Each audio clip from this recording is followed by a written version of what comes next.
Hi there, in this video I'm going to share with you 7 big mistakes that beginner singers make and some established and experienced singers also make. Now, before we dive in, remember to hit the subscribe button, hit the notification bell so that you get all of my future videos, and remember to go back and watch the videos that are already here. Now, up to the point of making this video, there are more than 300 videos on my channel, so there is something for you, and I'm always making more.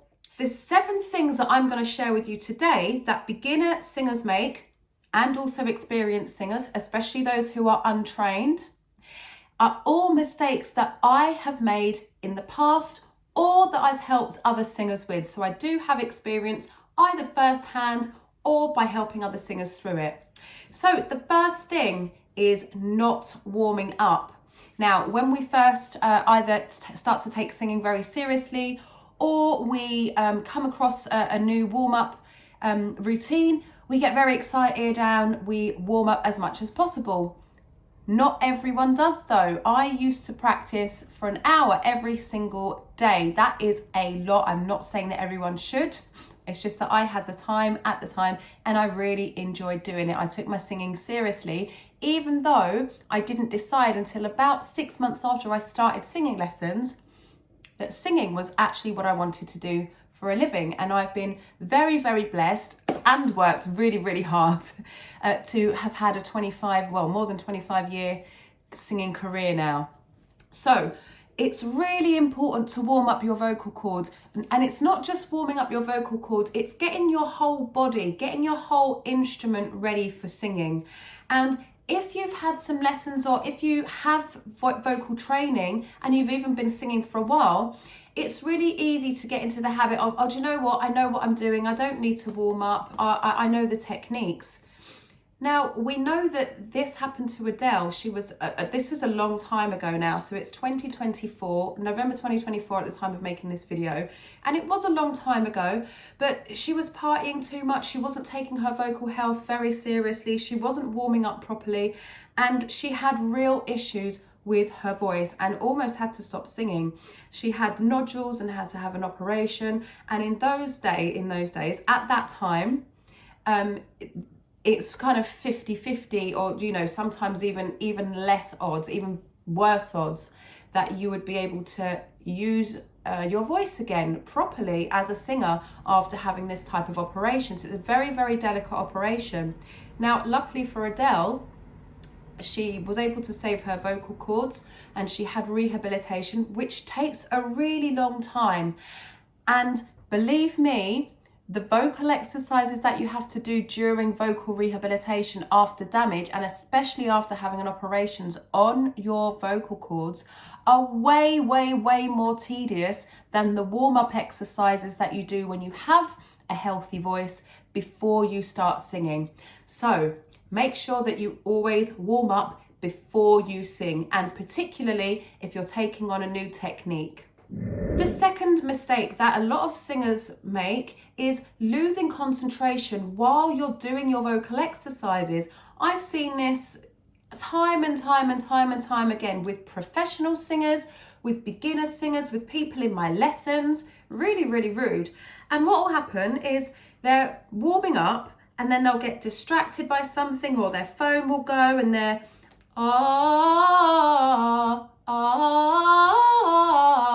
and not really paying attention because they're more interested in what's going on the phone.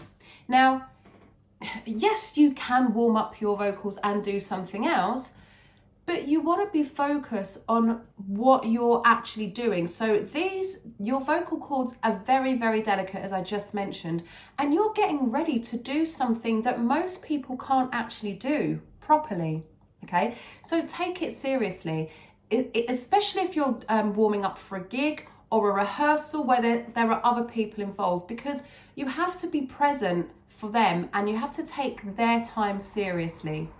So make sure that you're concentrating on warming up and on your vocal techniques while you're doing your vocal exercises.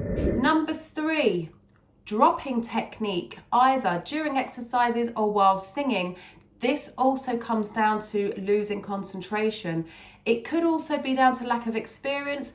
If it's lack of experience, then this will be fixed with practice. But if you're not concentrating while you're doing your vocal warm-ups, while you're working on your techniques and while you're singing, it's going to be very difficult to pick up when you've dropped your technique so that you can re-engage it and use it properly again. Number 4, completely ignoring vocal technique. Now, if you haven't had any lessons, if you haven't had any training, you can always use my tutorials. I've got lots of free tutorials on this channel.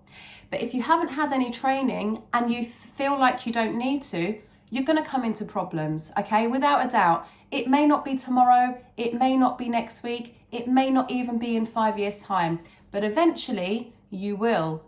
And the reason I know this is because I've been around lots of singers, all different types of singers, all different types of genres. And I am very, very, very active in the UK punk scene. And one of my friends who I've known for probably about 8 or 9 years, she's been a punk vocalist, she's a soloist, and she fronts a couple of punk bands as well. She's been doing this for a long time. Now, she went on tour, she was in America, and she got to night 5. So there were five performance nights on this short tour. 5 nights is very short, okay? Even if it's strung out over like a week or 2. But 5 nights is very short. And by night 5, she had lost her voice and was worried that she wouldn't be able to perform. Now, after 4 nights of singing, that really shouldn't happen.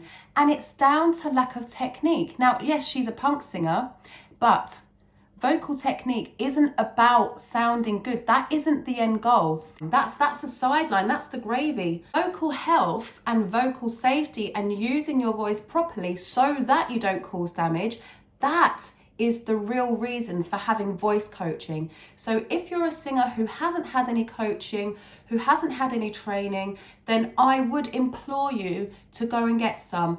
If it's a financial issue, then there are always ways around it. You can use my free tutorials. You've got to do exactly what I say though. Follow my instructions, otherwise you will come into problems. But you really want to, at least a few times a year, gather as much money together as you can and pay for a one-to-one voice coaching session with someone who is qualified, experienced, and knowledgeable in all types of singing, and especially in the type of singing that you do. There's no point going to a classical singing teacher if you're a rock singer. There's no point going to a classical singing teacher if you're a gospel or a soul singer, because they're very different vocal techniques that are used here. Now, I myself checked in with my vocal coach, Greg Enrique, just a couple of weeks ago, and I do this a couple of times a year. There are different people that I go to for different reasons, because they are specialists in different areas of singing, in vocal technique, in performance. Remember to use proper vocal technique and learn how to. Mistake number 6 that particularly beginner singers make, and I definitely did this, is moving forward too quickly, trying to progress too quickly. You've got to be where you are. You've got to learn at your pace, and you've got to progress at your pace. There's no point trying to sing really high notes if you're not sure how to sing them. There's no point trying to project your voice if you don't know how. And I'm going to be touching on this later. So work out where your level of singing is in terms of the types of songs that you're able to sing, and progress slowly. Take your time, do some research, play around with stuff, of course, but if things are too difficult, if there are more than 2 or 3 areas of the song that you're having challenges with, then it's probably too difficult and you probably need to take a step back. So you want something that you're confident singing, but it's got just 2 or 3 challenges throughout the song. Number 6 is a big one, a very big mistake that lots of singers make, and I definitely did, is complacency. And what I mean by that is be wary of feeling that you're more skillful as a singer than you actually are, whether that's vocal technique, whether that's repertoire, whether that's performance, whether that's the ability to get gigs or the ability to write songs. it's good to be confident in this game, right? As a singer in the music industry, you have to be confident. That is 100% true. But you also have to have some idea of where you fit in and how you can develop and progress.